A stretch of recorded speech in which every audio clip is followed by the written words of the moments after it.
Welcome to a special edition of Lembit Öpik Live here on Unprecedented TV. And the results are in the Gorton and Denton by-election. And the Greens took it. Greens first, Reform UK second, and Labour a disastrous third in one of their safest seats.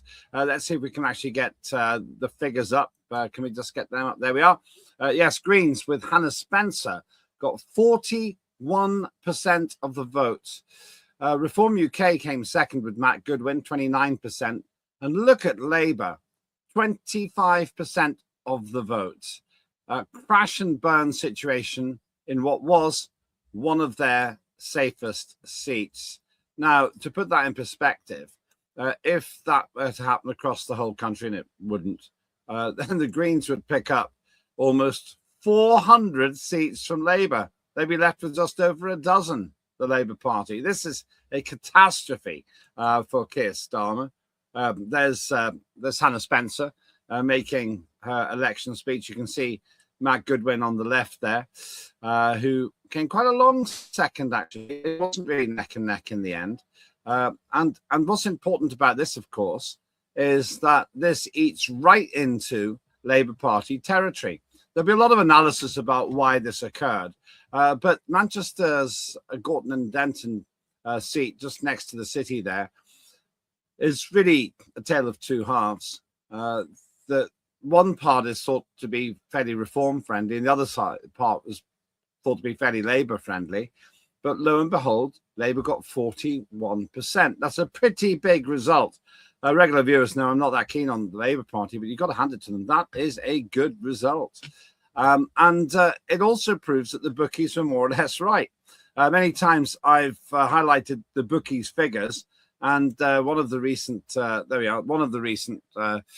guesstimates was that the Greens were 1-2 on, Reform 3-1, Labour 5-1. Well, that's more or less turned out to be the case.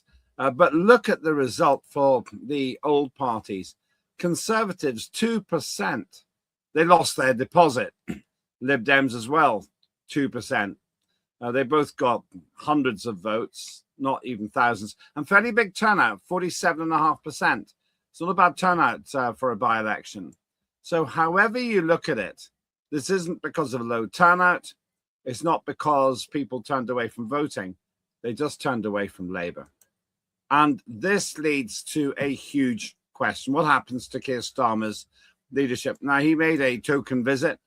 He was with the candidate. I don't know if this was photoshopped or not. It looks photoshopped to me, but maybe it's a real shot. And the candidate couldn't get over the edge. There's a huge disparity between 41% and 25%. Labour lost by 16 percentage points. But what of Reform? They were certainly running a strong campaign there, pretty heavy duty. The candidate for Greens says that this is a vote for working class people.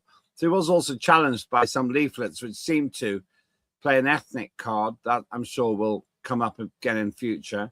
But Hannah Spencer here says that she won because she represented the working class population of that area better than anyone else. But what's interesting about that is the Reform UK party has been said to be picking up quite a lot of votes in exactly the same way. That we've had a fairly victorious approach by Nigel Farage at other times, where he has appealed with his charisma, there he is, to exactly the same vote. So what's going on? Well, there's an awful lot to be analysed, and we're not going to do it all now. But I'll say this. Greens have the right to celebrate today. The Reform Party did actually quite well. And Labour are the one group who have nothing to cheer about tonight. And I suggest two things. First of all, that this was a referendum on Keir Starmer's leadership, and he's failed it. He hasn't got a vote of confidence in one of his own safe seats. The second thing I would say is that we are in uncharted territory. With Greens 1, Reform 2, this could now be five-party politics. But notice that the Conservatives and the Lib Dems were absolutely nowhere in the voting here. 2%. They collectively wouldn't have held their deposit, let alone individually. It's going to be a very interesting few days of debriefing. We will see if we can get an expert political psephologist, as they're called, somebody who analyzes these sorts of figures on as we can. The reality, though, is you don't need to be an electoral expert to know that this is an absolutely disastrous result for the Labour Party. And it will raise questions about whether this man here, Andy Burnham on the left, should have been allowed to stand. Maybe he could have pulled it off. Even that's not definite now. But what is for sure is having an unknown or comparatively unknown candidate who stood because Andy Burnham wasn't allowed to in that seat will not have helped their chances. So big questions there, huge questions about Keir Starmer's continued leadership. But let's finish on the point where we started. It's a night for the Greens. It's a day for the Greens. It'll be a week or two for the Greens. Hannah Spencer joining her 4 Green MP friends in Parliament and knocking Labour out of the park.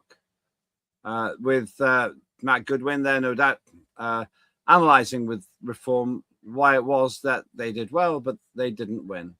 Lots of questions, but really only one answer. Keir Starmer had a referendum de facto on his leadership in one of Labour's safest seats, and he came up short.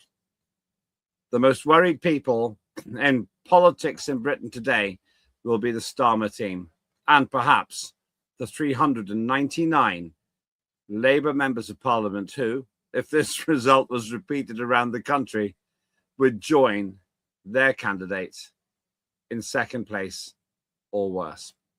I'm Lembit Öpik. Please like and subscribe. And I'll finish on this phrase. In terms of the predictions, we at Unprecedented TV got it right. We told you so. We said that it was between Reform and the Greens and that Labour would be third. We were right.